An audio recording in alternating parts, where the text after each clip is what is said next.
പത്തനംതിട്ട കൂടലിൽ 5 വയസ്സുകാരിയെ കനാലിലെറിഞ്ഞ് കൊല്ലാൻ ശ്രമിച്ച പിതാവ് അറസ്റ്റിൽ. കൂടൽ സ്വദേശി ഷിജുവാണ് പിടിയിലായത്. മദ്യപിച്ചെത്തി ഭാര്യയുമായി വഴക്കിട്ട ഷിജു മകളുമായി മരിക്കാൻ പോകുന്നുവെന്ന് ഭീഷണിപ്പെടുത്തിയാണ് കുട്ടിയെ കനാലിലേക്ക് എറിഞ്ഞത്. പ്രതിയെ കോടതി റിമാൻഡ് ചെയ്തു. പ്രവീൺ പുരുഷോത്തമൻ വിവരങ്ങളുമായി ചേരുന്നുണ്ട്. പ്രവീൺ, ഒരു ഞെട്ടിക്കുന്ന സംഭവമാണ്.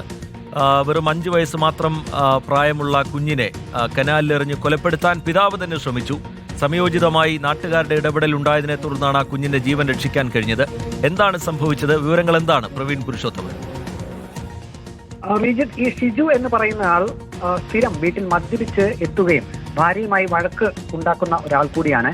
ഇന്നലെയാണ് ഈ ഒരു സംഭവം നടന്നത്. 5 വയസ്സുകാരി മകളെ കനാലിൽ എറിഞ്ഞു കൊല്ലാൻ ഈ ഷിജു ശ്രമിക്കുകയായിരുന്നു. പതിവ് പോലെ മദ്യപിച്ച് ഇയാൾ വീട്ടിലെത്തി. തുടർന്ന് ഭാര്യയുമായി വഴക്കുണ്ടായി. അതിനുശേഷം താൻ മകളെയും കൊണ്ട് മരിക്കാൻ പോവുകയാണെന്ന് വീട്ടുകാരെ അറിയിച്ചു. അതിനുശേഷം കുഞ്ഞിനെ ബലം പ്രയോഗിച്ച് എടുത്തുകൊണ്ട് പുറത്തേക്ക് പോവുകയായിരുന്നു. ഇവരുടെ വീടിന് സമീപം തന്നെയാണ് കനാലുള്ളത്. കനാലിന്റെ സമീപത്തേക്ക് ചെന്ന് കുഞ്ഞിനെ ഇയാൾ കനാലിലേക്ക് എറിയുകയായിരുന്നു. ഇത് കണ്ടുകൊണ്ട് ചില ആളുകൾ അവിടെ നിൽക്കുന്നുണ്ടായിരുന്നു. പ്രദേശവാസികളായിരുന്നു. അവർ ഉടനെ അവിടേക്ക് ഓടിയെത്തി. ഈ സമയം ഈ കനാലിൽ കുട്ടിയെ എറിഞ്ഞ ശേഷം ഈ ഷിജു അവിടെ നിന്നും ഓടി രക്ഷപ്പെട്ടു. നാട്ടുകാർ ഈ കനാലിലേക്ക് ഇറങ്ങി കുട്ടിയെ രക്ഷപ്പെടുത്തുകയായിരുന്നു. തുടർന്ന് കുട്ടിയുടെ അമ്മയെ വിവരം അറിയിച്ചു. അമ്മയും അവിടേക്ക് എത്തി. അമ്മ കൂടൽ പോലീസ് സ്റ്റേഷനിൽ വിവരം അറിയിച്ചു. പരാതി എഴുതി നൽകുകയും ചെയ്തു. അതിനുശേഷം പോലീസ് ഇയാൾക്ക് വേണ്ടിയുള്ള അന്വേഷണത്തിലായിരുന്നു. ഇന്നാണ് ഈ ഷിജുവിനെ അറസ്റ്റ് ചെയ്തത്.